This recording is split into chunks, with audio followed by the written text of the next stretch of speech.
بسم الله الرحمن الرحيم الحمد لله رب العالمين والصلاة والسلام على سيد الأنبياء والمرسلين وعلى آله وصحبه أجمعين اللهم صل على سيدنا ومولانا محمد وعلى آل سيدنا ومولانا محمد وبارك وسلم أما بعد السلام عليكم ورحمة الله وبركاته. Yesterday we began speaking of the Mizan, or the scales of truth, of justice. We looked at some verses in the Quran Kareem about that. So, we've gone through so many different facets of Yawm al-Qiyamah so far. As you can see, we're on like chapter 7, starting from the blow of the trumpet that starts Yawm al-Qiyamah, to the resurrection, the plains of Yawm al-Qiyamah, and then looking into the lake fount of Rasulullah sallallahu alayhi wasallam, then the shafa'a, intercession of Nabi sallallahu alayhi wasallam, and then going into the Hisab, the reckoning. And we're still kind of in part of the reckoning is the next few sections. These are all kind of similar. I've just separated them for the sake of ease, because a lot of these different sections have things where Allah subhanahu wa ta'ala speaks in detail about them. So we started talking about the scales, which will be presented when people's reckoning is taking place. When Allah subhanahu wa ta'ala is questioning people about the actions that they did in the dunya, afterward, scales are going to be brought out, and their actions are going to be given a physical shape, the actions that they used to do, and then they will be actually weighed on the scales. And we mentioned a narration yesterday where it is stated that if a person's actions are found one good deed more than their sin on the scales, it's a balance, then they will go to Jannah. And if a person's actions are found one sin more than the total amount, it tips one sin heavier on the scales of the sin side, then they'll go to Jahannam. So that's where we left off.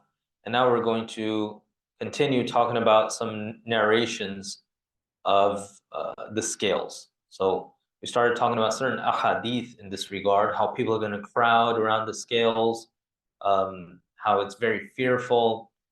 Every single deed counts, because one single deed can tip you in the balance of your favor or to your detriment.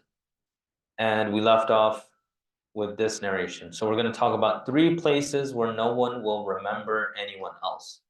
So there's a hadith, I've already mentioned this before, but because this is relevant in many places, we're going to mention it again. Aisha radiallahu anha, she remembered the fire of Jahannam. She was thinking about the fire of Jahannam and she started crying. So they used to ponder over Jahannam, and it will move you to tears.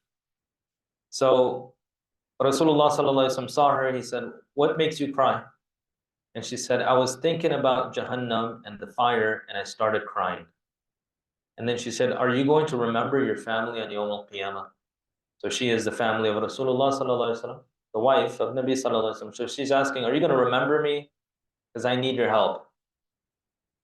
So he said, yes, people will remember their family members on Yawm al-Qiyamah. However, in 3 places, 3 certain times, no one will remember anyone but themselves. They won't care about anyone else in 3 places, which means that these 3 places are extremely difficult, fearful, and it causes the person to go into that primal instinct where you don't remember anyone but yourself.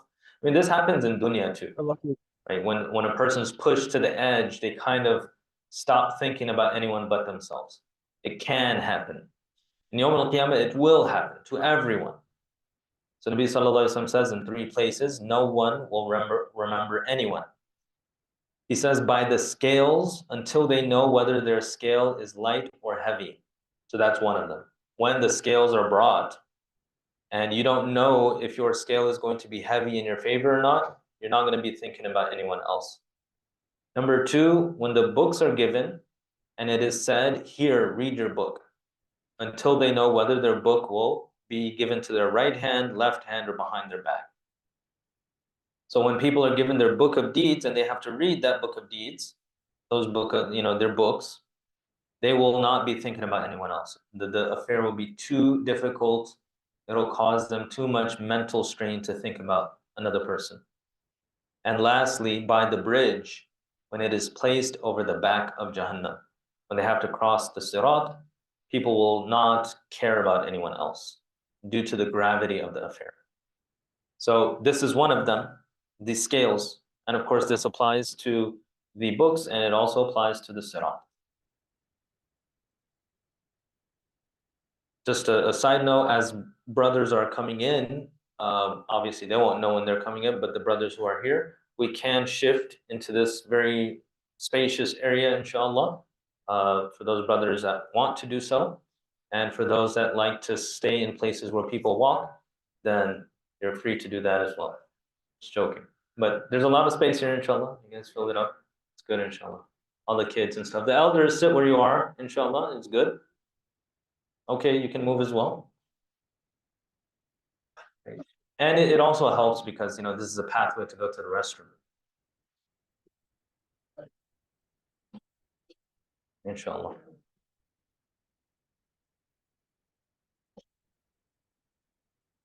Alhamdulillah. Yes, also the lanterns are there as, you know, it's very beautiful and sometimes we're attracted to light like moths, but they are there as a demarcation for the sisters so that they can be safe over there. So brothers, it's good to be far from the light, inshallah. Close to this light. The closer you get to these lights, better for you. Far from those, inshallah, very good. Now, how large are the scales? What is the description of the scales? Is it going to look like that little balance, that the picture that I showed you before? Probably not. These are scales. We don't know how exactly they're going to look. Salman radiallahu anhu, he says the scales will be placed on Yawm al-Qiyamah. Allah subhanahu wa ta'ala will place the scales down. And he also adds, if the heavens and the earth were to be placed on the scales, they could hold them. They could hold the heavens and the earth. That's how large the scales are. Very large. The angels will say, our Lord, who will you weigh with this? Angels are very inquisitive. Who's going to be put, what are you going to put on this scale? What is this huge scale for? Allah Ta'ala will say, I will weigh of my creation what I want. I'll do what I want with it. They'll say, glory be to you. We have not worshipped you according to the right of your worship. Meaning they see this huge thing and they're saying, this is subhanAllah. It reminds us of your grandeur. And we should have done ibadah more to display how great you are. So essentially, why are the scales so big that you can put like planets on them? Is because certain people will have such actions that are so beloved to Allah that they will be very large, like extremely large. There is a narration where Nabi sallallahu alaihi wasallam was talking about Ibn Mas'ud. Ibn Mas'ud radiallahu anhu was one of the early Muslims. He was a great scholar. He was a lover of Quran, and he has many accolades, many different, you know, great features about Ibn Mas'ud. He was once climbing a tree, and he was very small. He was not a very large person. He was thin and a little bit skinny, and you know, short in stature. And among the Quraysh, they had some really large people as well. It's also mentioned some of the people could eat a whole goat in a meal. They could eat a whole goat, how large some of them were. And some of them warriors, really large and strong. So now Ibn Mas'ud was climbing a tree and some of the Sahaba or some, you know, people were watching and they saw his shin and they started laughing at him. He was very thin. And to them it was funny because they're very muscular. They started making fun of him and Nabi Sallallahu Alaihi Wasallam heard. And he said that his shin is very thin now, but on Yawm al-Qiyamah, his reward, and he said his shin, which means the rewards that he is going to accumulate, is larger than Mount Uhud. That thing that you see is very small, is going to be very large. So certain actions are very beloved by Allah subhanahu wa ta'ala. He'll give them a huge shape to show how much he loved that action. So that's why these scales are so massive. Imagine a person's action will be as big as planet Earth, maybe, and it will be put on that scale. And it would be equally scary to see a sin that is that large put on the scale as well. So these scales are going to be very large, very grand. How long will the reckoning and the weighing take? We're still talking about the Hisab here. This is still part of the Hisab. Imam Ibn Taymiyyah rahimahullah, he says, Allah will reckon the entire creation in a moment. The reckoning of one person will not busy Allah from reckoning another person. So Allah subhanahu wa ta'ala is not bound by like focus. Like, if every one of us is making our individual dua right now, Allah can give every one of us what we ask for, and one person's dua will not busy him from paying attention to another. His attention is not like taken away. So he will do everyone's hisab together in a way that we don't know what it looks like, but it's not going to, it doesn't have to be long, basically, is what Imam Ibn Taymiyyah is stating. Now, exactly how long it'll take, we don't know. For some people, as an adhab, it's possible that it's made very long as a type of punishment. And for some people, it's possible that it's very short. Time is very relative in Yawm al-Qiyamah. It will be based off of a person. So one person will perceive time to be very long, another one will perceive it to be very short. Now we'll talk here about some actions that are heavy on the scales. And the benefit of this is that we can start prepping for getting actions ready that are heavy on the scales that will be on our favor, way heavy in our favor. So what are some of these actions? There's plenty of ahadith about all of these. So number one, good character. Anas radiallahu anhu, he narrates that Rasulullah sallallahu alayhi wasallam met Abu Dhar radiallahu anhu. He said, "O Abu Dhar, should I not direct you towards two traits which are light on one's back and weighty on the scales?" Meaning it's not hard for you to do, but it'll be very heavy on the scale of deeds. And then he said, "Of course, O Rasulullah." So then he advised him, adhere to good character and extended periods of silence. Be quiet for a long time. By the one in whose hands lies Muhammad's life, the creation cannot do a better action than these. So what's the benefit of being quiet? You can ponder, you can think, tafakkur. And this is exactly what you and I don't do. Every time we get a moment where we could be quiet, we pull out a phone, or we put out a device, or we put something in our ears, or put something over our eyes. So in today's time, we don't really practice upon silence.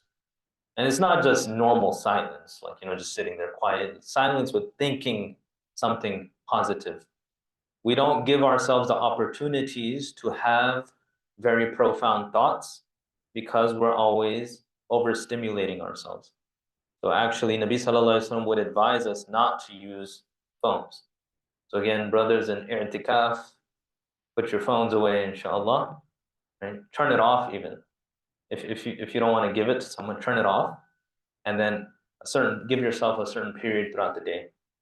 And these are the times where I can check in with my family. Now, some scholars, what they do is they buy those like Nokia bar phones. And this really great scholar, he refuses to have a smartphone. Because he's like, what's the point of a smartphone? He still uses the little Nokia things with the snake game on it. If he could delete that game, I'm sure he would have deleted it too. But he uses that. Why? Because all of this is a distraction. If you actually look at how much time you utilize your phone for its phone capability versus using it as a media device, you primarily use it as a media device. So anyway, good character and silence. And in another hadith, Nabi Sallallahu Alaihi Wasallam says, there's nothing more heavy on the scales than good character. Good character is really emphasized. Another thing, religious knowledge. Hamad bin Ibrahim said regarding the verse, "And we shall establish the scales of justice on the day of Qiyamah." He says, a person's actions will be brought and placed on the pan of their scale on Yawm al-Qiyamah, and it'll be found light.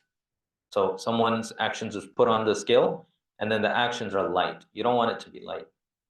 Then another thing will be brought, which will be like a cloud, and it'll be placed on the pan of his scale, and then it'll be heavy. So then he'll be asked, do you know what that thing was? He'll say no. So basically his scales are very light, he's not making it. Then there's this thing, it looks like a cloud, and it comes on his scale, and then suddenly the scale becomes really heavy. So then they'll tell him, this is the virtue of knowledge which you used to teach people. And it's the knowledge of Islam, beneficial knowledge, basically. anything that benefits people in dunya or akhirah, if you know it, you learn it, you teach it, that will create that weight. So beneficial knowledge. Some might even include like, medical knowledge or whatever that benefits people, not useless stuff. So, but religious knowledge is what is actually being stated here. Spending on one's family, Nabi Sallallahu Alaihi Wasallam is quoted to have said, the first thing which will be placed on the scales of a person will be their expenditure upon their family. So how much do you spend on your family? We usually don't make an intention for this, but there's a lot of rewards to be had. If you purchase food, rice, bread, all of this stuff, make the intention that I am buying and purchasing food for my family for the sake of Allah, and you get a lot of reward. And these are usually the males in the household that are earning, they'll purchase the food.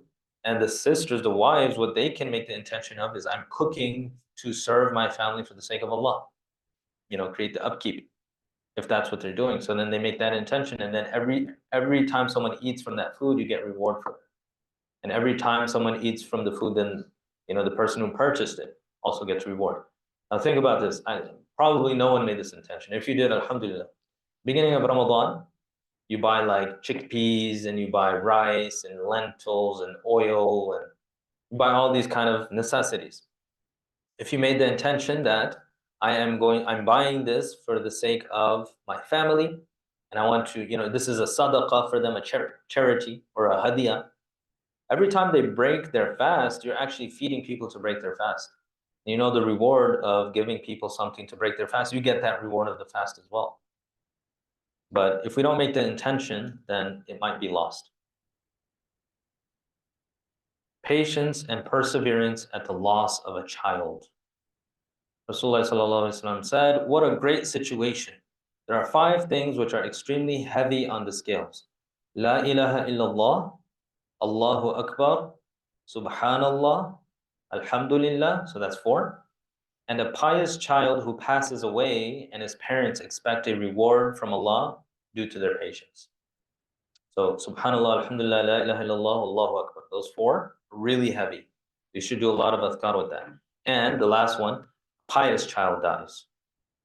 He used to be good in his ibadah, etc. If he passes away and the parents are patient, they expect a reward from Allah. They don't complain against Allah. They don't cry against Allah.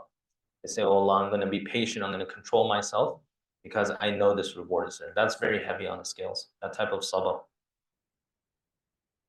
Following a janazah, Rasulullah is quoted to have said, he who follows a burial procession until the salah is performed upon the deceased and the burial is complete, they will receive 2 qirats of reward. And the one who follows it until the salah is performed, they will receive 1 qirat. By the one in whose hand is Muhammad's life, it will be heavier on their scales than Mount Uhud. So like when someone passes away, and we have more opportunities now, certain masajid like in Lawrenceville, in Masjid Taqwa, a lot of deceased come in. So you can actually be part of the whole procession. When they come in, you could even help out. I'm not sure the details about it, but like washing the deceased. Then when it comes performing the janazah, going to where it's buried, taking part in the burial. So that is more heavier, that one janazah on your scales than Mount Uhud is placed there. So that it'll be given like a shape as big as Uhud and put on your scales. Tasbih. Abu Hurairah radiyallahu anhu narrated that Nabi Sallallahu Alaihi Wasallam said, the following 2 phrases are very easy for the tongue to say and very heavy on the balance of reward in the scales. And the most beloved to Allah subhanahu wa ta'ala. Anyone know what these phrases are? Subhanallah wa bihamdihi, Subhanallah al-azim. Kalimatan khafifatani ala al-lisan, thaqilatani fil mizan, habibatani ila ar-Rahman. This is the last hadith in Sahih Bukhari also. So Subhanallah wa bihamdihi, Subhanallah al-azim is very heavy on the scales. If you want to make your scales heavy, recite this a lot. Another one, tahleel. Tahleel means la ilaha illallah. In one hadith, Nabi Sallallahu Alaihi Wasallam says, Allah will separate a man from my ummah before all of my creation on Yawm al-Qiyamah. So this one person, people can see him, he's separated. 99 scrolls of sin will be laid out for him. Each scroll is as far as the eye can see. So this person will be very sinful, and they'll have scrolls of sin. So when you unroll the scrolls, it just goes until you can't see it anymore. There's 99 of them. And there's just sins written in them. So then he will be asked, do you deny any of this? Have those who recorded this wronged you? Like, is this untrue, what you see? Like, look at the 99 scrolls. Do you find anything that's false? He'll say, no, my Rabb, I don't deny it. Then Allah will ask him, do you have an excuse for any of this? 99 scrolls. He'll say, no. So then Allah Ta'ala will say, actually, there is a good deed that has not been weighed, and you will not be wronged today. So the scales are a physical manifestation of Allah's justice. So Allah Ta'ala tells him, this is actually a good deed that it has not been weighed yet. And then you still have those 99 scrolls of sin. But you do have one good deed. And then, so the person will be like, what's the point? My one deed. There's 99 scrolls. What's one good deed going to do? They'll bring out a card. And on the card, it's written, Ashhadu an la ilaha illallah wa ashhadu anna Muhammadan abduhu wa rasuluh. And then Allah Ta'ala will say, bring the scales. So the guy will say, what good is this card going to do when I have 99 scrolls of sin that go as far as the eye can see? Allah Ta'ala says to him, you won't be wronged. Today, everything has to be weighed. So this is the process. So even if you think it's insignificant, it must be weighed. Then Allah Subhanahu wa Ta'ala will tell the angels to put the scrolls on the pan, the scrolls of sin, and then the card on the pan of the other side. So this person didn't have any good deeds. He just had 99 scrolls of sin, but he was a Muslim. They put the card on the side of good deeds, and then the card side is actually found heavier than the 99 scrolls. And then Nabi Sallallahu Alaihi Wasallam says, nothing is heavier than the name of Allah. So saying La ilaha illallah Muhammadur Rasulullah is very weighty on the scales. Another hadith, the scales will be placed on the day of judgment, a man will be brought, and he will be placed on a pan, and his actions. So in this hadith it says the guy will be put on the pan too.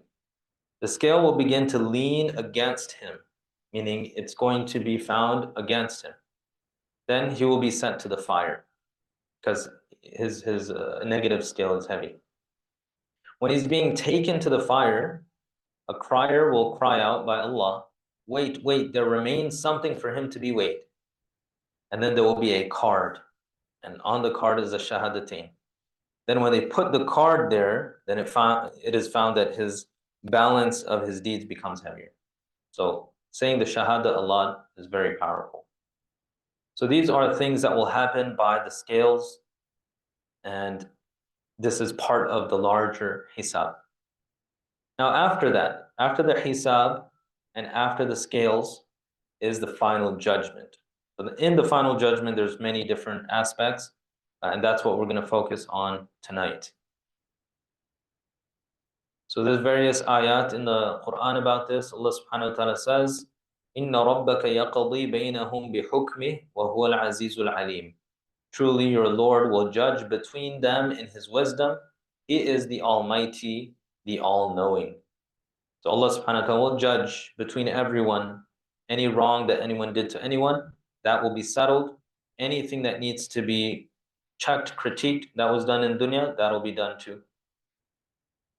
Surah Al-Mursalat, verses 8 through 15. When the stars are dimmed and the sky is torn apart, when the mountains are turned to dust, and the messengers given their appointed time, meaning when they are told to gather to bear witness. For what day has all of this been set? The day of decision. Meaning all of this, like when is all of this going to happen? It's on Yawm al-Qiyamah. What will explain to you what the day of decision is? Woe on that day to those who denied the truth. The day of the decision, meaning Allah subhanahu wa ta'ala's qada, his hukam, his final judgment. So that at that point, it's basically this life is a test, and you will finally receive a positive judgment or a negative judgment. On that day, God will pay them their just due in full, and they will realize that God is the truth that makes everything clear. So Allah subhanahu wa ta'ala will judge between everyone, and every single aspect of your life will be critiqued, and you will not be oppressed in any way. Allah subhanahu wa ta'ala will not oppress you in any way. Either He weighs everything exactly as it is, or He forgives the sins, and then He can increase the rewards too. But He's not going to decrease the reward. Like He won't, if you did something good, He's not going to hide it, basically. But if you did something bad, He could forgive that, because that is grace, and He can do that if He wants. Now, there is many ayat talking about when Allah Ta'ala will, and then the word in Arabic is arrive. وَجَاءَ رَبُّكَ. And ja means to come. When your Lord will, literally means to come. And I'll explain what these mean. But at the time of the final decision, it says Allah subhanahu wa ta'ala will arrive. That's basically what the ayahs are saying. We're going to look into this. هل ينظرون إلا أن يأتيهم الله في ظلل من الغمام والملائكة وقضي الأمر وإلى الله ترجع الأمور. Are these people waiting for God to come to them in the shadows of the clouds, together with the angels? But the matter would already have been decided by then. All matters are brought back to God. So now, what is this talking about here? There's a narration here. Abdullah bin Umar radiallahu anhuma says about this verse. He says, Allah subhanahu wa ta'ala will come when He comes. Between Him and His creation, there will be 70,000 veils. Among them are veils of light, darkness, and water. The water will make a noise in the darkness, which will shake hearts. So how is the attribute of Allah subhanahu wa ta'ala arriving? It's something that we cannot explain. In another narration, it says about this verse, shadows of clouds made of ruby encrusted with diamonds and emeralds. We don't know exactly what it's going to look like, and this is not where people see Allah subhanahu wa ta'ala. And I'll share some more narrations about this. And later on, if we're probably not going to reach there tonight, but Imam Nawawi explains what all this means. But as I've made the caveat before, the disclaimer, that we do not attribute any kind of physicality to Allah subhanahu wa ta'ala, like He doesn't resemble His creation. And a very easy way to understand this is time and space are a creation of Allah. If He was a physical being, He would be inside His creation. So he's beyond that. He's beyond your capability of imagination. And that is what we believe in. So you cannot imagine something that is not in time or space. So you cannot imagine Allah subhanahu wa ta'ala's essence. It's just beyond your capability. He created you that way that you cannot grasp it. So how will it be? We cannot say. And as I'm delaying this later on, Imam Nawawi will explain what it means. And he gives different methodologies of scholars to explain this. Anyway, Imam Abu Ja'far ibn Jarir mentioned under this verse, the one that I mentioned before, very lengthy hadith. I'll read the lengthy hadith that he mentioned. So he says, and this is a portion of the hadith, it's actually really long. I just went to more closer to the point. Indeed, when people are overwhelmed by their standing on the plains of Qiyamah, they will seek the intercession of the prophets one by one, from Adam alayhi salam onwards. So this is all things that we've discussed so far. Every Nabi will avoid them until they reach Muhammad sallallahu alayhi wasallam. When they reach him, he will say, I am the one for it, I am the one for it. Meaning, I will do the intercession, I am the person for the intercession. He will then go and prostrate before Allah Ta'ala beneath the throne and intercede to start the final decision between people. Allah will accept his prayer and will come in a shadow of clouds after the sky of the dunya splits open. All of the angels will descend from the sky of the dunya, then from the second sky, then the third, until the seventh sky. The throne bearers will descend along with the karubiyun, a certain class of high-level angels. The overwhelming, name of Allah, will descend in a shadow of clouds and angels. They will be humming with the tasbih, saying, so basically there's a lot of angels, and these are high level. There's different categories of angels. So like, you know how like human beings, there are various categories, just like Anbiya, Awliya, Salihin, Shuhada, and like, you know, the general people, and then us. So there are categories of angels like that as well. The really high level angels, those are the ones that carry the throne. Normally there's 4. In Yawm al-Qiyamah, there'll be 8. And then there's another category, they're called the Karubiyun. So these angels will come down. These are like the angels that the angels don't get to see. So they'll come down. And then there's just be a lot of angels, all the angels from the 7 heavens. And there's more angels than people. There's a hadith that states that in the sky, there's so many angels that there's no place where you can put your fingers, like your hand, but that you touch another angel. Like in the higher level heavens. There's so many angels everywhere. So anyway, what this will be like, the arrival of Allah subhanahu wa ta'ala, again, you have to not think about it, because your mind will try to attribute physicality to Allah, and He's beyond that. But the angels are physical, so you can think about the angels coming down.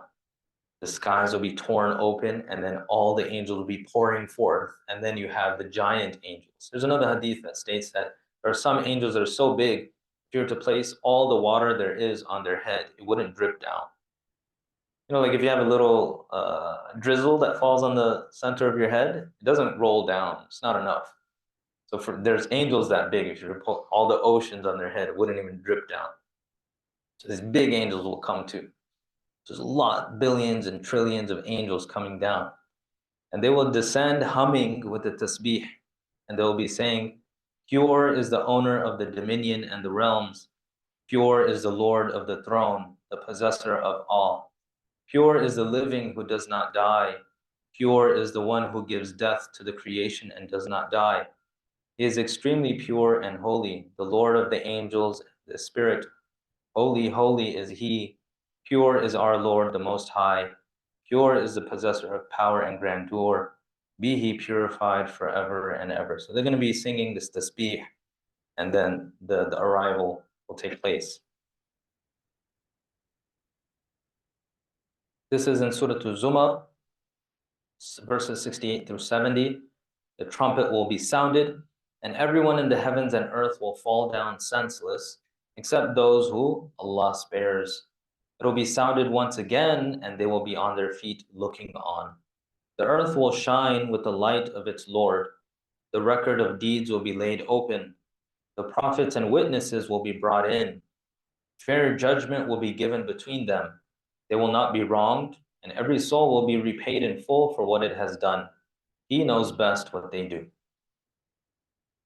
So Imam Ibn Kathir, he comments and he says that, what does it mean that the earth will shine with the light of its Lord? It'll be shining on Yawm al-Qiyamah when Allah subhanahu wa ta'ala, you know, the Majid happens, the arrival happens. And scholars, typically, they don't want to do tafsir of it. They actually limit themselves to how the word is in the ayah. Because Allah says that, you know, وَجَاءَ رَبُّكَ, your Lord will come. That's the translation. Many scholars will be, you know, upset even if you translate it. So say Allah says جَاءَ رَبُّكَ, that's what it means. Don't say anything about it, because you cannot fathom Allah. Imam al-Ghazali also, he says it should not be translated. According to him, if you were to translate Quran, there'd be some portions of Quran that would just stay in Arabic. You don't translate it. And Imam Ahmad and other great scholars, they say the tafsir of it is just reading it. You're not allowed to comment. Just read it and move on. That's not for you to comment on. But still, scholars did comment on it, so we will talk about it later. So Ibn Kathir, he says, what does it mean? He says that when the Majid, the arrival of Allah happens, then the earth, the land will be shining. The books are going to be placed. These are the books of deeds. The Anbiya will be brought, and this is what we talked about before, how they will testify. And other witnesses will come, which we are still going to talk about, other kinds of witnesses. Nabi Sallallahu Alaihi Wasallam's warning. In one hadith, Nabi Sallallahu Alaihi Wasallam says, O people, indeed the world is present and temporary. It's a temporary world, and this is where you are right now. The pious and the sinful both are in it. And indeed, the hereafter is a true promise in which Allah subhanahu wa ta'ala will judge people. He will establish the truth and expose falsehood. O people, be the children of the hereafter, do not be among the children of the dunya. For every mother is followed by her child. This is an analogy. Nabi Sallallahu Alaihi Wasallam says, every mother is followed by their child. The baby will always run after their mother. So he makes an analogy and he says, be a child of the Akhirah, don't be a child of dunya. So make Akhirah your mother, in a metaphor. Chase after the Akhirah like a baby chases after its mother. Do not chase after the dunya like a baby chases after its mother. It's basically what Nabi Sallallahu Alaihi Wasallam is telling us. It says, perform good deeds while you are cautious and aware of Allah. Meaning, when you do your a'mal, you have to do it with the condition that Allah is watching you. We do senseless a'mal, unfortunately. You stand in salah and you're not thinking about anything. You are fasting throughout the day, just doing whatever. But actually, all a'mal should have this backdrop that Allah is watching. So Nabi Sallallahu Alaihi Wasallam says, perform deeds whilst you are aware of Allah. Know that you will be presented with your actions and you will meet Allah. There's no doubt in that. Therefore, he who does an atom's weight of good will witness it, and he who does an atom's weight of sin will witness it. This is his advice and warning. Be aware of Allah subhanahu wa ta'ala, do a lot of good deeds, stay away from sin, chase after the akhirah, do not chase after the dunya. So this is advice for all of us. Now we move on to testimonies. So the arrival of Allah subhanahu wa ta'ala, whatever it means, we're not attributing physicality to Allah. I keep saying that. I don't have time to explain the details of Islamic theology right now. But whatever it means, Allah subhanahu wa ta'ala, his attribute will be established, and then testimonies will be taken. Allah subhanahu wa ta'ala will take testimonies from different people. So we're going to talk about those. We've already talked about one of them, about the Anbiya. So in these ayat, Allah subhanahu wa ta'ala says, we support our messengers and the believers in the present life and on the day when witnesses arise. So Allah says, we will support and do nusra and aid to our Anbiya in dunya and on the day when they will be witnesses. Meaning, Yawm al-Qiyamah, Allah will benefit them as well. He will aid them. On the day when excuses will not profit the evildoers, their fate will be rejection, and they will have the worst of homes. So Allah subhanahu wa ta'ala in the Quran, as well as Nabi Sallallahu Alaihi Wasallam in the Hadith, they tell us that there's going to be types of testimonies against people or for people. So there's a Hadith, Al-Qur'anu hujjatun laka aw alayk. The Quran is a proof in your favor or against you. No matter what, the Quran will be a proof either for you or against you. So if you read it, it'll be for you and you practiced it. If you did not, it'll be against you. So what are these testimonies? We have 5 different levels of testimonies here. The first is the testimony of the prophets, which we've already talked about before. So we discussed how the Anbiya alayhi salatu wasalam, they will say, Allah will ask them, did you give the message? So they'll say, yes, we did. And then, for example, the Qawm of Nuh alayhi salam will come and say that, no, he did not give us the message. Allah will ask them, did he give you the message? They will say, no. Then the Qawm of Nuh alayhi salam, Allah subhanahu wa ta'ala will ask Nuh alayhi salam that, do you have proof against what they're saying? So he says, yes, the Ummah of Muhammad sallallahu alayhi wasallam, that we will be brought and we will testify against Qawm Nuh. And then the Qawm Nuh will say that, well, they weren't there. And then Allah subhanahu wa ta'ala will ask us, who's your witness? And we say, our witness is Muhammad sallallahu alayhi wasallam. Then Allah subhanahu wa ta'ala is not going to ask him for a witness. So these are the different testimonies. We already talked about the prophets. So we're going to talk about the testimony of angels, testimony of limbs, testimony of the earth, and then the Imam and the books. Imam is a name that Allah subhanahu wa ta'ala gives to one big book. It's called the Imam. And then there's other books. So we're going to take a break right now, anywhere from 15 to 20 minutes, and then we'll resume inshallah after that. So let's take that break. So now we're going to talk about various testimonies. We're skipping number 1. as we've already discussed that. Testimony of the angels. Allah subhanahu wa ta'ala says in Surah Qaf, the trance of death will bring the truth with it.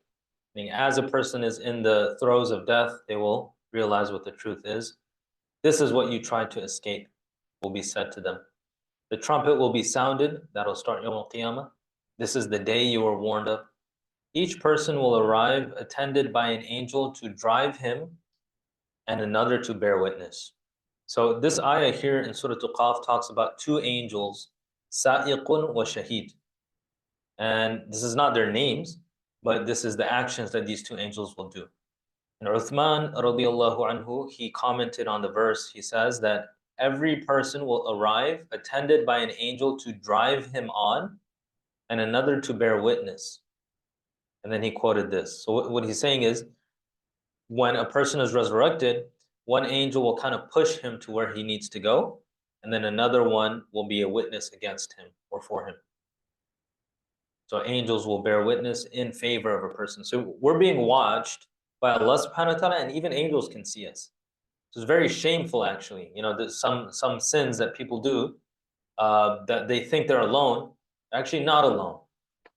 Not only can Allah subhanahu wa ta'ala see, and you know, sometimes you feel like, well, if Allah ta'ala can see me, you know, I have a very close relationship with Allah, and I hope that He can forgive me. And Allah subhanahu wa ta'ala is just different.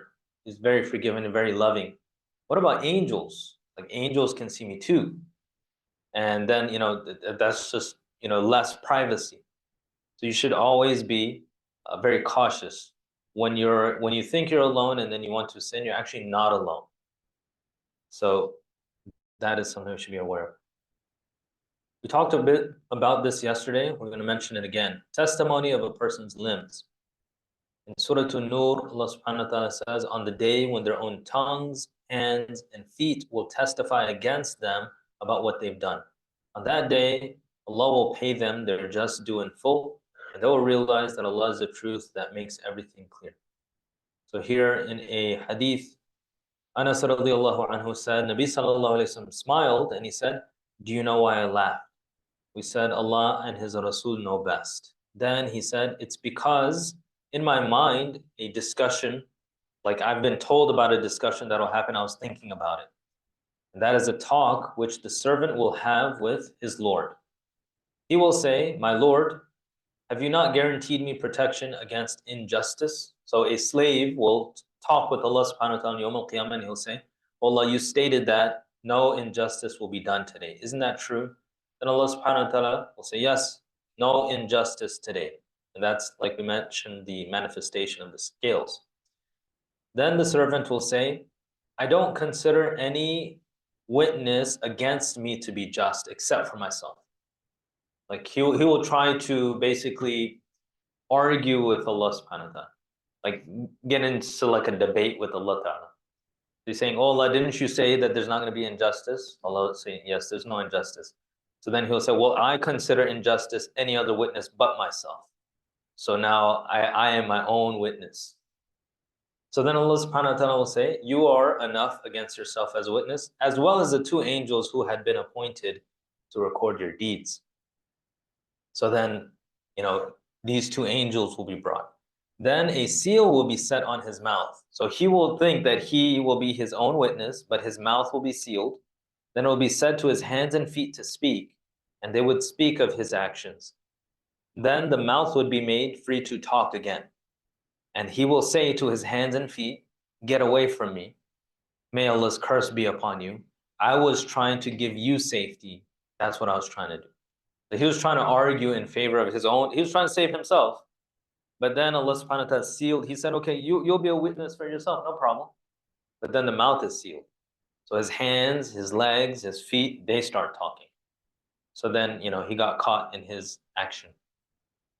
In another narration, it says, Nabi sallallahu alaihi wasallam stated, the first bone of a person to speak on the day when mouths will be sealed is his left thigh. Nabi sallallahu alaihi wasallam even knew which limb would first speak. That is the left thigh. Here, this is a thing of encouragement, but it's related to limbs. There's a Sahabiya, her name is Yusayra. She said that Nabi Sallallahu Alaihi Wasallam said to her and the other immigrants, she was among the first women immigrants, the Muhajirin. So Nabi Sallallahu Alaihi Wasallam said, apply yourselves to doing tasbih and saying La ilaha illallah and saying Subhanallah. Really exert yourself in them and count them on your fingers because your fingers will be questioned and asked to speak. And don't be negligent and be deprived of Allah's mercy. So he advises the Sahaba to do tasbih with the fingers.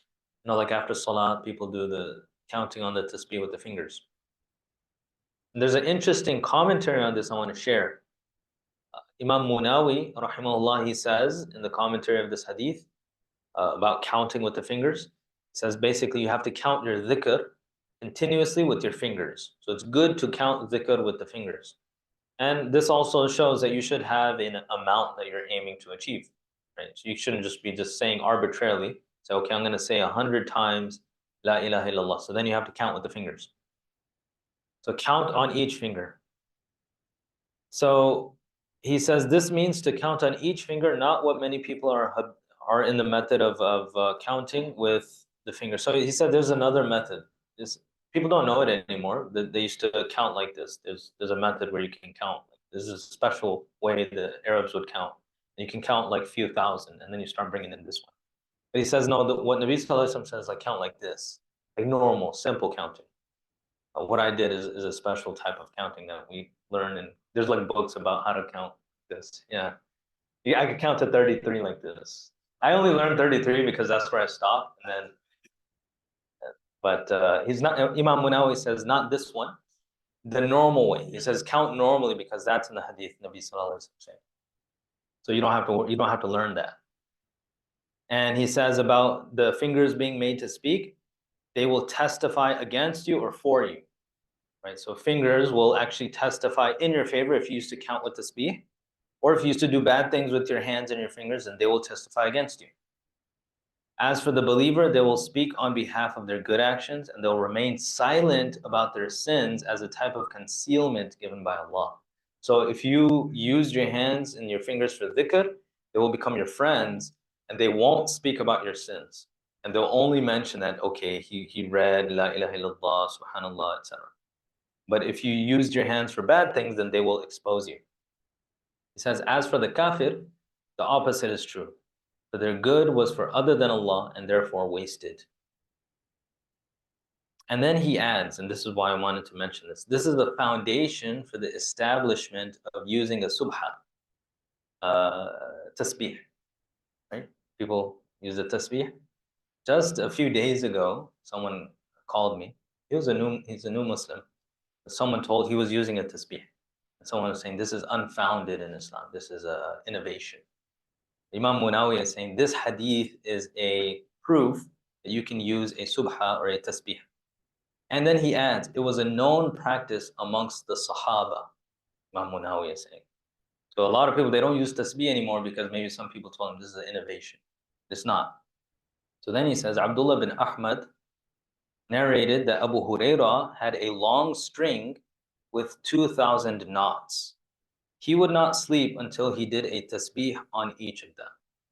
What is that? So if the person is saying this is an innovation that you're using a tasbih, be like, all right, just give me a long string, let's tie 2,000 knots on it, and then I'm following exactly this. Some people are just odd about things. If someone comes to you and says that this is not sunnah or this is not found in Sharia, they're like, give me your car. I'll buy you a donkey. You can ride the donkey, I'll ride your Lexus. Right? There was no Lexus in the time of Nabi Sallallahu. Give me your Jordans. I'll buy you some nice like wooden samurai shoes that you can wear. Right? Or we'll find the picture of the Na'alain Sharifain of Nabi Sallallahu Alaihi Wasallam, make a facsimile for you. But I want those Jordans. With those things, there's no bid'ah, sunnah. But someone uses a tasbih is doing dhikr, bid'ah. What is that? And then they're ignorant of this. There's actual narration. Abu Hurairah would do it. Then he continues, he says, the establishment of using the subha or tasbih also comes from a narration in Tirmidhi where Nabi Sallallahu Alaihi Wasallam saw a lady counting her tasbihs on date seeds or stones. And he approved of the action and he taught her a better form of dhikr. So it could be one of his wives, it was a lady. She was counting dhikr with date seeds. And it's also stated about Abu Huraira, I believe it was Abu Huraira or Abu Dhar. They would every night, they'd have their servant bring them a canister filled with like thousands of date seeds. So date seeds, and then they would empty it, and then he would do the dhikr and he would put it one by one back into the can. And when he was done, he would go to sleep. So, you know, the tasbih is a simpler form. People have made it into an easy way to do it. And it even has the little extra thing with that does 10. So you do 100 and then you pull the one, it goes up to 1,000. And then there's another one of 10. So you can actually do, how much is that? 10,000. Right? Because it has two extra sides of, I forgot to bring mine. I would have brought one. I use one too. Right? So it's not a bid'ah. This would actually be a witness for you. So if Allah wants, you can make the thing speak. Or at least the fingers that moved it, that'll speak. And if you don't like those, I mean, I think they're really beautiful and really nice. And it improves, when you see it, you want to do dhikr. It reminds you of dhikr. You can use a little counter, and they even have the little finger ones where you push. For some reason, people don't think that's a bid'ah, but then when you have the one that, because I guess they equate it with certain people, the Sufis or something, they say, oh, all Sufis are bad, so that thing that they hold is also bad. It's not necessarily the case. Anyway, this is a good thing, and we should do it so that our fingers can testify in our favor. Now, the next type of testimony is the testimony of the earth. So Surah Al-Zalzala. When the earth is shaken violently in its last quaking, when the earth throws out its burdens, when man cries, what is happening to it? On that day, it will tell all because your Lord will inspire it to do so. Basically, the earth will speak, and it'll speak about people's actions.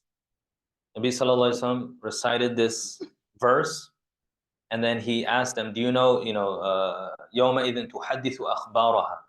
What is the akhbar? What is the information of the earth? So the Sahaba said that Allah and you know better. He said, the akhbar of the earth, the story of the earth is that it will testify about what every male or female slave of Allah did on its surface. It'll say, he did this and that on this day. That's its akhbar. So imagine, it will testify for you or against you. It also testifies for you. So like if we perform salah here, this portion of the earth, it'll speak good for us. Like this person performed salah here.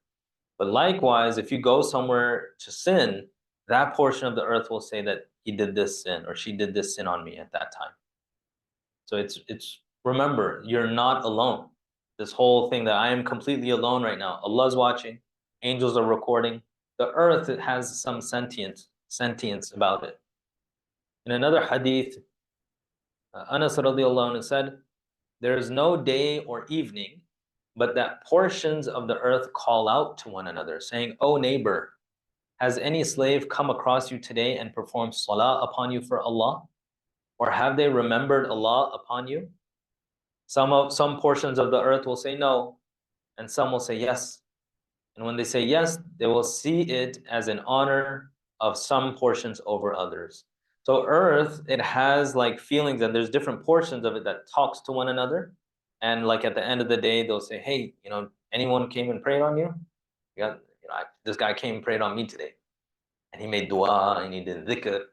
And then the other one's like, you're better than me in that regard. Imagine your homes, right? If you perform a lot of salah in your homes, then your homes get filled with barakah. And they will do fakhr and will be proud against other homes, especially masajid. And you can tell how much barakah this place has because how much salah is taking place here. Masajid are the places where only Allah's remembrance takes place. There's nothing else that happens here. So this place is very mubarak, and it has a intellect. But on Yawm al-Qiyamah, it will speak. Right now, you can't tell. So they talk to one another. In another narration, Ibn Mas'ud said, indeed, the mountain will call another with its name, O you. Has anyone come across you today remembering Allah? If it says yes, they rejoice. They get happy. So imagine like Masjid al-Haram, Makkah, Medina, is just non-stop ibadah happening there. So these are things that we should be aware of. These are the creations of Allah subhanahu wa ta'ala. And this dunya is very, like what you see is not always what is always there. Right? There's something deeper. More ahadith about this. Nabi Sallallahu Alaihi Wasallam said, there's no piece of land in which Allah is remembered through salah or dhikr, but that until the end of its portion, that portion will rejoice 7 earths deep, and it boasts to the lands nearby. They're saying the amount that you occupy from the beginning to the end. So let's say you're this big and you're doing salah there. That portion, as deep as it goes, 7 earths deep, will boast to other portions of the earth. That, today this slave came upon me and he prayed salah for the sake of Allah. And there is no slave who stands in a barren land intending salah, but that the land is beautified by them. The land is beautified. So what does it mean that the earth, the land, the mountains rejoice? Their rejoicing is that they will testify in your favor on Yawm al-Qiyamah. So like if you're traveling, just stop somewhere, just pray 2 rak'ahs and just go. You got a new witness for you, right? Because you never did sin in that area, you're just traveling. So it will only speak good about you. So try to pray in different places. Mu'adh radiallahu anhu said, "Oh Rasulullah, give me some advice." So he said, adhere to the awareness of Allah as much as you can. And remember Allah by every stone and tree. And for whatever wrong you've done, repent to Allah. If the wrong was in secret, repent in secret. And if the wrong was public, repent in public. This is the advice of Nabi Sallallahu Alaihi Wasallam. One point here, he says, every time you pass by a stone and tree, remember, do dhikr. They will hear it and they will be a witness in your favor. There's even a hadith about the Hajar Aswad. And this is in Tirmidhi and Musnad Ahmad, various, reliable books of hadith. Ibn Abbas, he says, Nabi Sallallahu Alaihi Wasallam said about the Hajar Aswad, I take an oath by Allah, Allah will raise it on the day of resurrection with 2 eyes by which it sees and a tongue through which it'll speak. And it'll testify to whoever touched it in truth. Meaning they had a true niyyah, they wanted to receive the barakah and they touched it. So, people say when you go for Umrah, just don't even try because people are going to fight. So if you can, without fighting, go and touch it.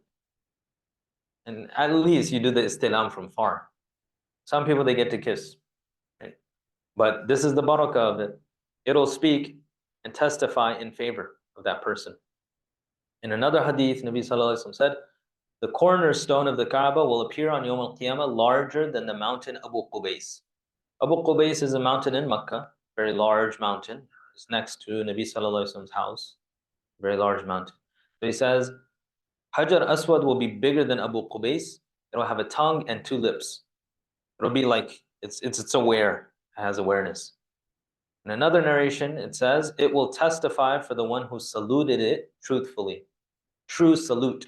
So when you kiss it, when you touch it, it's a salute. Even from far, when you do that from far, it's a salute. And in the hadith, it says, it is the right hand of Allah through which he shakes the hands of his creation. Again, this is Arabic rhetoric. It's beautiful. You know how like a king, or, just think about the Godfather or something. He has like a nice ring. You come and then you have to kiss him. Yeah, you have to kiss his ring. And that shows his dominance. It's like, what do you want? He'll just put his hand out. And then you kiss his ring and then he's like, okay, sit down. What do you need? So the comparison is that the Hajar Aswad, it's not like it's Allah subhanahu wa ta'ala's hand or something like that, but it shows like if you want to show respect to Allah subhanahu wa ta'ala, you kiss the Hajar Aswad. That's how Arabic works, all of these things where you're saying hand of Allah, this of Allah, face of Allah. It's rhetoric, it's beauty in language. And there's a comparison there, you just have to think a little bit. So the Hajar Aswad. Then the opening of the books. Allah subhanahu wa ta'ala says in Surah Al-Zumar, the earth will shine with the light of its Lord, the record of deeds will be laid open. The prophets and witnesses will be brought in, fair judgment will be given between them, they will not be wronged. So there are going to be 3 types of books. There's the book of fate, which is the Lawh Mahfuz. Lawh Mahfuz is when Allah Ta'ala created the dunya, He created the qalam, the first creation, and then the tablet. And Allah Subhanahu wa Ta'ala told the pen to write everything that will occur in the dunya on the tablet. So everything that happens in this realm, this entire dunya, is written on that tablet. What we're saying right now, what we're thinking, everything is there. So that is the book of fate. That is one that is there. In it is everything that occurred, is happening, and will take place. There's another book, is a book of records. And that encompasses everything after it takes place. So it doesn't write anything before it happened. Once something happens, then it's written inside. And this is the major record on Yawm al-Qiyamah. And it's also called the Imam. This is called the Imam. And then there are personal books. Personal books is each one of us is writing a book right now. You're dictating through your actions. So you have a personal book as well. On Yawm al-Qiyamah, the Imam is going to be brought, and then personal books are going to be brought. Lawh Mahfuz is there, everything is already written in it. But mainly the Imam and the personal books are going to be brought as a witness. Allah Subhanahu wa Ta'ala, He talks about this in the Quran. Inna nahnu nuhyi al-mawta wa naktubu ma qaddamu wa atharahum wa kulla shay'in ahsaynahu fi imamin mubin. Surah Yasin, verse 12. We shall certainly bring the dead back to life, and we record what they send ahead of them as well as what they leave behind. We keep an account of everything in a clear record. That's the Imam. So the Imam will be brought, and this will be a very large book, and it'll have everyone's record in it. And then offshoots of that are individual books of people. And so those will also be a form of a testament. So everyone's going to get their own book. We already kind of talked about this when we discussed the Hisab, but all of this is kind of happening simultaneously. But we have to discuss one at a time. So the Hisab, once that's done, the scales are there, and Allah Subhanahu wa Ta'ala comes for the arrival happens before the Hisab. Now, part of this entire thing is also the retribution, al-qisas. Qisas is vengeance, revenge. So on Yawm al-Qiyamah, revenge will take place. Anyone who is wronged in the dunya, they will have an opportunity to take revenge. That will happen on Yawm al-Qiyamah. So that's why we have to be extremely, extremely careful. And another point is, Allah Subhanahu wa Ta'ala is more forgiving than His creation. He is more forgiving than anyone. So in reality, in terms of receiving forgiveness, you have more hope with Allah than you have with people. So on Yawm al-Qiyamah, each one of us is going to be desperate for a good deed. You think at that time, if someone owes you a good deed, you'll be like, nah, forget it. No problem. I won't take it. We talked about the desperation of people before. It's more likely they will say, I want that now. And actually, if you want to be really vindictive and just mean to people, it's your right. Someone owes you and they're not giving it to you, then you say, okay, no problem. I'll get it. I'll get on Yawm al-Qiyamah. Don't worry. And then you'll take it. And that day you'll need it more than this day. Today, maybe $1,000 they owe you. Then 1,000 deeds. And we'll talk about this. You have to think about it. What kind of deeds are you going to receive from them? If it's a deed worthy of acceptance, then that means it was accepted by Allah subhanahu wa ta'ala. So, we don't even know how much salah we have that is accepted, or zakah, or hajj. How much do you have that actually was accepted and was not, had any kind of lack of sincerity or whatever? Among those, the people you owe will take from you. It's really severe. So how much of that do we have? And then if you run out, they will give you their sin. So that's what we're going to talk about here, the method of vengeance. Abu Hurairah narrates, Nabi Sallallahu Alaihi Wasallam said, whoever has wronged his brother should ask for his pardon before he dies. Right? So if you did wrong to anyone, seek their forgiveness as soon as you can. Because in the hereafter, there will be no dinar nor a dirham, meaning no dollars in the Akhirah. There's no such thing as dollars in the Akhirah. He should secure his pardon in this life before some of his good deeds are taken and paid to his brother. Or if he has no good deeds, some of the bad deeds of his brother are taken and given to him. Right? So if you don't have good deeds, don't think that you'll get away with it. You're like, well, I don't have any good deeds, so joke's on you. Actually, he has plenty of sin, so he'll give you plenty of that. So either way, either he takes your good actions or he offloads his sin onto you. So, that's how the vengeance will take place. In another hadith, Nabi Sallallahu Alaihi Wasallam says, he asks the Sahaba, do you know who's poor? The Sahaba said, a poor man is one who doesn't have wealth, doesn't have cash. Like if someone was to ask us, one who has very little in the bank account. There was a brother yesterday who showed me he had $6 in his bank account. So, that's a poor guy, right?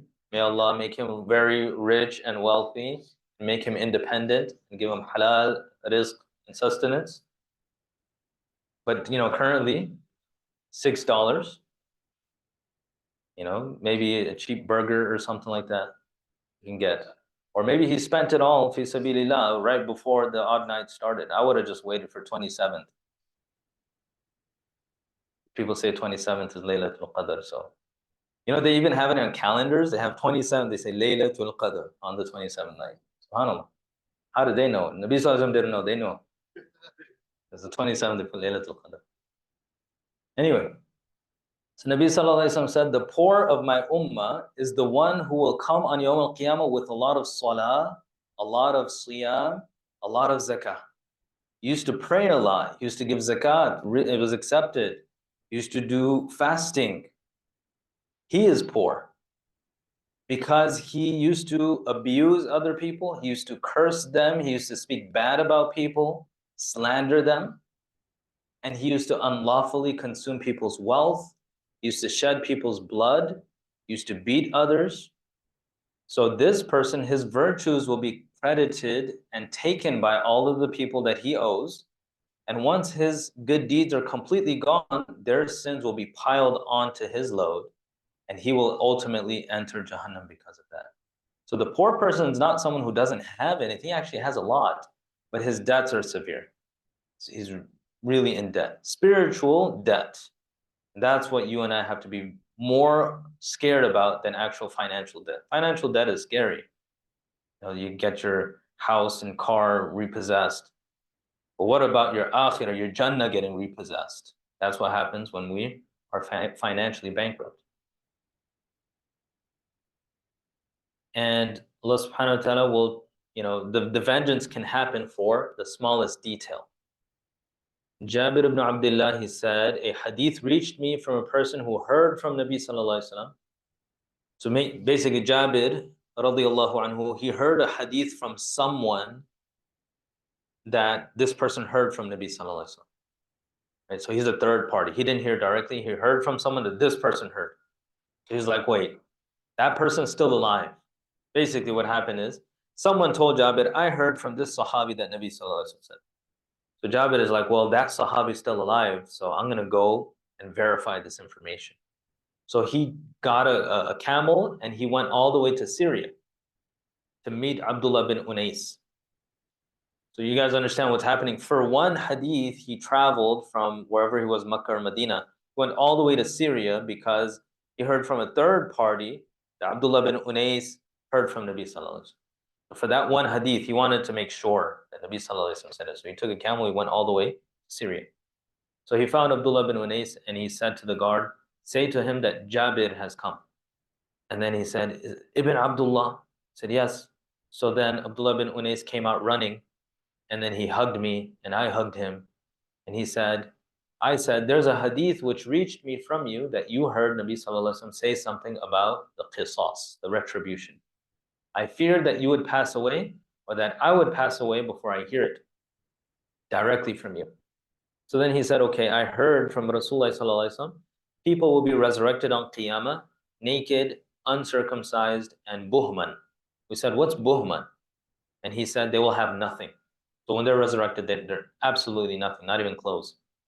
Then they will be called with a voice that can be heard from near and far, saying, I am the king, I am the judge. It is not appropriate for anyone who belongs to the fire to enter the fire until they have a right owed to the people of paradise until qisas takes place. Basically, Allah subhanahu wa ta'ala is going to tell people that if you are going to ultimately go to Jahannam, you will not enter Jahannam if you have a right that is owed to you by someone who's going to Jannah until you get that right. So this person is going to Jahannam anyway. But someone who's supposed to go to Jannah owes him something. So Allah Ta'ala is saying that you're not going to go to Jahannam yet, and you're not going to go to Jannah yet. He needs to get his right. And similarly, the other way around. One person he's going to go to Jannah, but he's not going to be allowed until he gets his right. Or he owes the right. So nothing can happen until that takes place. So even for the minutest detail. And he says in the hadith, that even to the extent of a slap, if someone slapped another person just once, then you can't go to Jannah until that slap is given back to you. Or he's probably not going to slap you in the Akhirah, he's going to take a deed, and that'll be like, a spiritual slap. And so even the smallest thing is very scary if you think about it. So you have to like talk to people. You have to like, and the people who you have harmed the most are those closest to you. Family members. So really talk to them and be like, I will forgive you if you forgive me, and you did more wrong to me than I did to you. Or something like that. I'm joking, right? You guys are so tired you can't even contemplate what I'm saying. I'll speed it up, inshallah. Vengeance between animals. So there's a hadith where Nabi Sallallahu Alaihi Wasallam says, a horned animal that harmed a unhorned animal, and Yawm al-Qiyamah, the unhorned animal is given horns, and it will headbutt the horned animal. So people will see this. And it says in the tafsir at the end of Surah An-Naba, Ya laytani kuntu turaba, the kuffar will say, they will say when they see this happening, after the headbutts take place, the animals will turn into dust. Animals don't go to Jannah or Jahannam. There's no hisab actually for the animals. This is just to show Allah's justice. That any animal that harmed another, they'll get their payback. The kafir, he'll see this and he'll see them turn to dust, and he'll be like, I wish I was like them. I'd rather turn to dust and be nothing than go through what I'm going through right now. The severity of rights of man. So Nabi Sallallahu Alaihi Wasallam says, I have a bunch of ahadith here. I'm going to skip it, inshallah, so that we can cover some ground. But basically, he says, 3 things are haram for you to take from another Muslim: their wealth, their blood, and their honor. And these form the rights of man. And from them offshoots every single right that people have. It's either going to be connected to their wealth, possessions, money, debts. It's either going to be it's either going to be stemming from their blood, meaning physically harming, physical harm, so any kind of physical harm. Or this could also be like mental harm. Well, mental harm will be part of the last one. That's his honor. So mental harm, that's also part of it. So if you spoke bad about a person, you hurt someone's feelings, all of this is part of it. And it's really severe because people are less likely to forgive, like I mentioned. And there's so many ahadith about this, I'm skipping it. Now, I want to touch on the importance of forgiveness. I just mentioned that if you were to put yourself on Yawm al-Qiyamah, you're in a desperate situation, you know that if you just get one more deed, that could be what pushes you to get into Jannah. So it doesn't seem rational that we would forgive. Why would you forgive at that point? You need that deed. But still, we're told in Islam, in Quran and Sunnah, that even at that time, it is good to forgive. And it's also good to forgive in the dunya. So let's talk about forgiveness in dunya. If you forgive in the dunya, inshallah, you'll find it very easy for yourself in the akhirah. So we should develop this habit of forgiving people. Right? If we find in ourselves a lot of malice, like some people that have different temperaments, some people forgive very easily, some people hold it in longer. We should try to control ourselves, and we should try to learn how to forgive, because it has a lot of benefits. So here is some ayat from Surah Al-Imran, verses 133, 134. Hurry towards your Lord's forgiveness and a garden as wide as the heavens and the earth, prepared for the righteous. So Allah subhanahu wa ta'ala says, you are going to get a garden, the Jannah. You're going to get Jannah. Jannah means garden. And it's as big as the heavens and the earth. Who gets this Jannah? The righteous. And what are the traits of these people? Who give both in prosperity and adversity. So they give in difficult times and in times of ease. So the brother with the $6 is going to give right now. And when he gets 6 million, inshallah, he'll give then too. So he'll be part of this. Who restrain their anger and pardon people. God loves those who do good. So if you restrain your anger and you can forgive, Allah subhanahu wa ta'ala will love you. This is a trait that Allah subhanahu wa ta'ala loves. We should develop these types of traits. Restraining anger and forgiving. It's not easy. We can do it now theoretically. Once you're actually angry, it's very difficult. But Allah likes that. This mujahada, struggling for Allah. And there's a hadith that I want to share. It's really nice. Before that, a very short hadith: forgive and you'll be forgiven. Nabi sallallahu alaihi wasallam says, forgive and you'll be forgiven. So what is this beautiful hadith that I'm talking about? It's in Musnad ad-Darimi. I'm going to read the Arabic because I haven't translated. I'm going to translate it as I read it. So Anas radiallahu anhu, he says, we were with Rasulullah sallallahu alaihi wasallam, sitting with him, and we saw him laughing, and such that his molars started showing. He was laughing a lot. He was like really happy. So Umar radiallahu anhu said, what's making you laugh, O Rasulullah? May my mother and father be sacrificed for you. This is a phrase they use to show their love. So Nabi sallallahu alaihi wasallam said, there's going to be two men, jathaya min ummati bayna yaday rabbil izzah tabaraka wa ta'ala. They're going to be on their knees before Allah subhanahu wa ta'ala on Yawm al-Qiyamah. Two people from Nabi sallallahu alaihi wasallam's ummah. And this is talking about the qisas, the retribution, the revenge. So one person will say, oh my Lord, give me the wrong that he has done. Like, this person has done wrong to me. And they'll be arguing before Allah subhanahu wa ta'ala. So then Allah subhanahu wa ta'ala will tell that person that give your brother his right. He is deserving of a right. So the guy who was oppressive, he says, oh my Lord, I have no more good deeds. What am I going to give him? So then Allah subhanahu wa ta'ala tells the person who is seeking, the oppressed, he says, what are you going to do? He has no more deeds left. He has no more deeds. So then the oppressed person, he says, oh my Lord, give him some of my sin. And then it says in the hadith that Nabi sallallahu alaihi wasallam started crying. And he said, that is going to be a very difficult day. That is going to be a day when people require that they offload their sin onto someone else. So then Allah subhanahu wa ta'ala will say to the oppressed person, lift your eyes. فَانْظُرْ فِي الْجِنَانِ.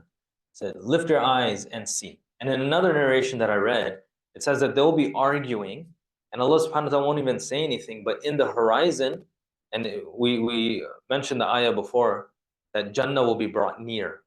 So in the horizon, as they're arguing, Jannah is starting to come near and near. Allah subhanahu wa ta'ala causes it to get near and near. And so then Allah subhanahu wa ta'ala tells the one who is oppressed, and he's seeking his right, lift your gaze. So he lifts his gaze and he sees all of the beautiful palaces of Jannah made of gold and silver with pearls. And then he says, لِأَيِّ نَبِيٍّ هَذَا? Which Nabi is this for? Which Siddiq is this for? Which Shaheed is this for? Like, he completely becomes unaware of the argument as he's looking at Jannah. Then Allah subhanahu wa ta'ala will tell him, this is for the person who can give the price. And he says, oh Allah, who has enough to give the price for this? Then Allah subhanahu wa ta'ala will tell him, you have enough.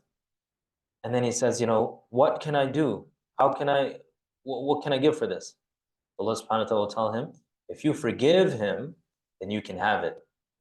And he says, oh Allah, bear witness, I forgave him. So then Allah subhanahu wa ta'ala will say, hold his hand and both of you can enter Jannah together. And then Nabi sallallahu alaihi wasallam said, fear Allah and connect the ties that you have with your family. Because Allah subhanahu wa ta'ala will do that for you on Yawm al-Qiyamah. You want to do it before that.